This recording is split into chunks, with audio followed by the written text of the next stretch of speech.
அடுத்ததாக ஈரோடு மாநகர் காங்கிரஸ் கமிட்டி 4வது மண்டலத்தின் தலைவர் முன்னாள் கவுன்சிலர் நமது பாசமிகு சகோதரர் HM ஜாஃபர் சாதிக் அவர்கள் கண்டனுரை வழங்க அன்புடன் அழைக்கிறேன். ராஷ்டிரிய சுயம் சேவக்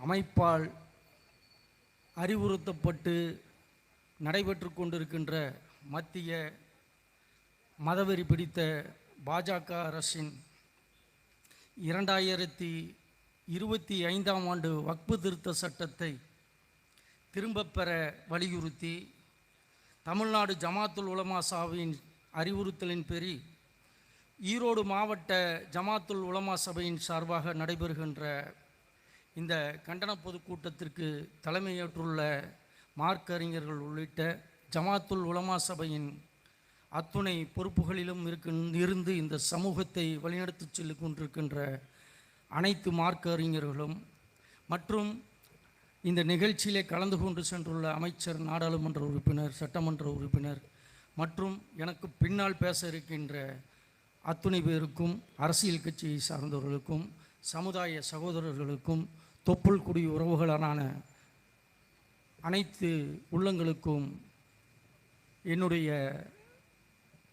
நெஞ்சார்ந்த முகங்களையும் ஏக இறைவனின் இதயம் கனிந்த சாந்தியும் சமாதானமும் உங்கள் அனைவர் மீதும் உண்டாவதாக என்று தெரிவித்துக்கொண்டு, எல்லா புகழும் எல்லாவற்றையும் படைத்து எல்லாவற்றையும் செயல்படுத்தி கொண்டிருக்கின்ற எல்லாம் வல்ல ஏக இறைவனுக்கே என்று கூறிக்கொண்டு, என்னுடைய சமுதாயத்தின் சார்பாகவும் நான் சார்ந்துள்ள காங்கிரஸ் கட்சியின் சார்பாகவும் பதிவு செய்து கொள்கின்றேன்.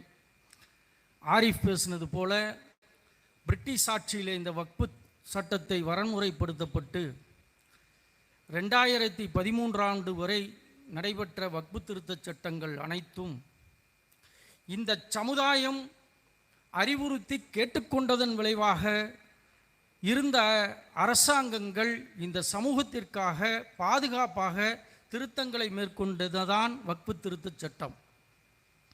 இன்றைக்கு 2025ஆம் ஆண்டு இந்திய சிறுபான்மையினரத்துறை அமைச்சர் கிரண் ரிஜிஜு அவர்கள் இந்த மசோதாவை அறிமுகப்படுத்துகின்ற பொழுது, எதிர்க்கட்சிகள் முஸ்லிம்களிடத்திலே தவறான தகவல்களை கொடுக்கின்றது, முஸ்லிம்களுக்கு நன்மை பயக்கவே இந்த சட்டத்தை நாங்கள் நடைமுறைப்படுத்த மசோதாவாக தாக்கல் செய்கின்றோம் என்று தாக்கல் செய்யப்பட்டது.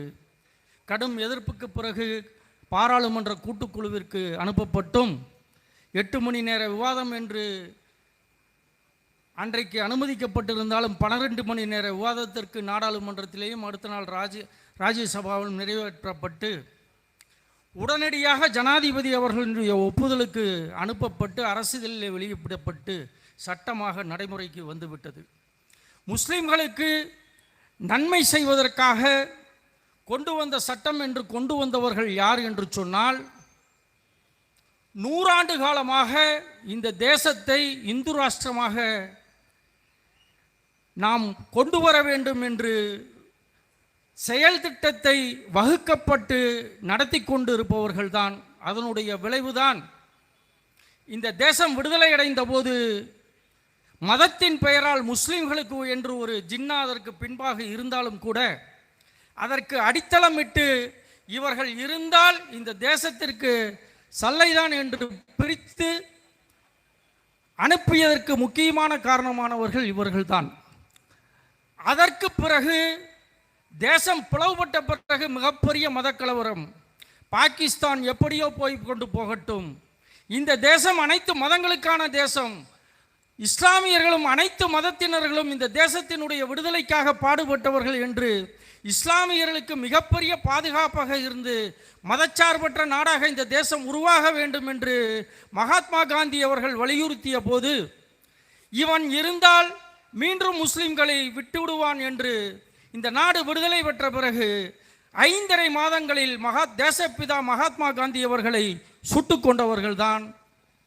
90 ஆண்டுகளுக்கு பிறகு இஸ்லாமிய வழிபாட்டு 400 ஆண்டுகளாக வழிபாட்டு தலமாக இருந்த ஒரு வழிபாட்டு தலம் இறை இல்லத்தை இடிப்பேன் என்று அதனால் மக்களிடத்திலே மதக்கலவரத்தை ஏற்படுத்தி மிகப்பெரிய ஆதாயம் பெற்று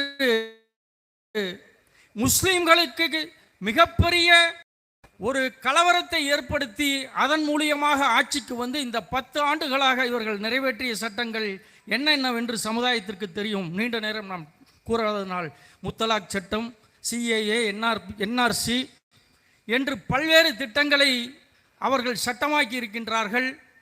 இந்த சட்டம் சட்டமாக ஆகப்பட்டு விட்டது. உச்சநீதிமன்றத்திலே வழக்கும் விசாரணைக்கு ஏற்றுக்கொள்ளப்பட்டது. 15 வழக்குகள் தான் இந்த சட்டத்தை எதிர்த்து போடப்பட்டுள்ளது. அதுவும் பல வழக்குகள் கட்சிகளின் சார்பாக. இந்த சமுதாயத்தை நாம் வழிநடத்தி கொண்டிருக்கின்ற வக்ஃபுகளாக இருக்கின்ற அத்துணை அமைப்புகளும் உச்சநீதிமன்றத்திலே வழக்கு தொடர்ந்து அந்த உச்சநீதிமன்றத்தையே அனைத்து வழக்குகளையும் ஓர் வழக்காக விசாரித்து நீதிமன்றத்திலே வெற்றி பெற வேண்டும். அதற்கு எல்லாம் வல்ல இறைவன் துணை நிற்க வேண்டும் என்று கேட்டுக்கொண்டும், மேலும் இவர்கள் இன்னும் என்னென்ன செயல் திட்டம் வைத்திருக்கிறார்கள் என்பதை இந்த சமுதாயம் உணர்ந்து கொள்ள வேண்டும். இந்த தேசத்திலே முஸ்லிம்களுக்கு 2ஆம் தர குடிமக்களாக ஆக்க வேண்டும் என்று இவர்கள் செயல் திட்டம் வகுத்து கொண்டு வீராவேசம் பேசிக்கொண்டிருக்கின்றார்கள். இவர்கள் வாக்குரிமையை பொடுங்குவதற்கும் இந்த பாராளுமன்ற இன்னும் 4.5 ஆண்டுக்குள்ள சட்டம் திருத்துவதற்கு கூட ஆச்சரியப்படவில்லை.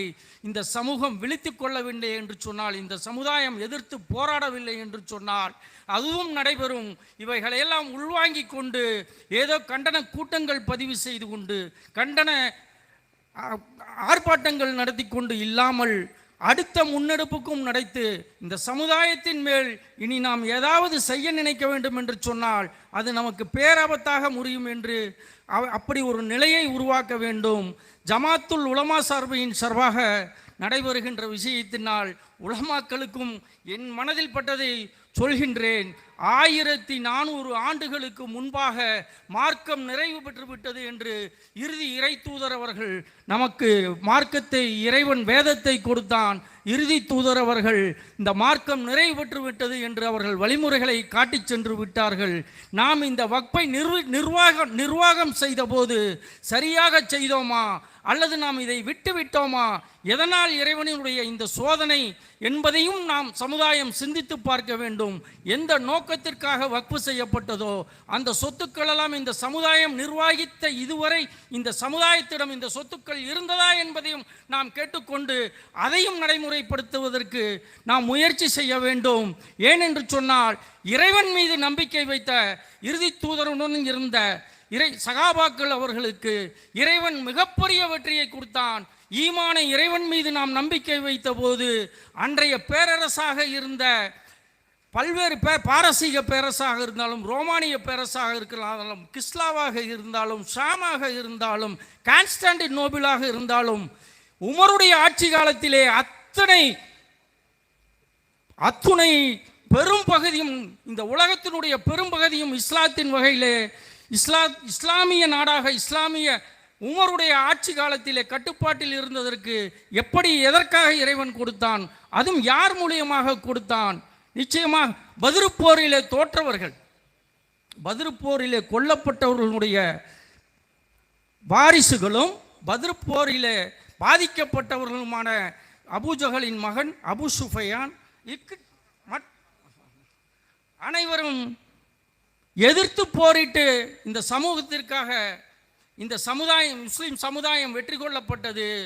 அதுபோல நாம் இறைவன் மீது நம்பிக்கை வைத்து, இறைவன் மீது முழுமையாக நம்பிக்கை வைத்து, நாம் இறைவனுக்கு மட்டுமே அஞ்சி இது போன்ற விஷயங்களை எதிர்கொண்டால் எல்லாம் வல்ல இறைவன் நமக்கு துணை புரிந்து வெற்றியை கொடுப்பான் என்கின்றதை பதிவு செய்து வாய்ப்பிற்கு நன்றி கூறி விடைபெறுகின்றேன். அஸ்ஸலாமு அலைக்கும் வரஹ்மத்துல்லாஹி வபரகாத்துஹு.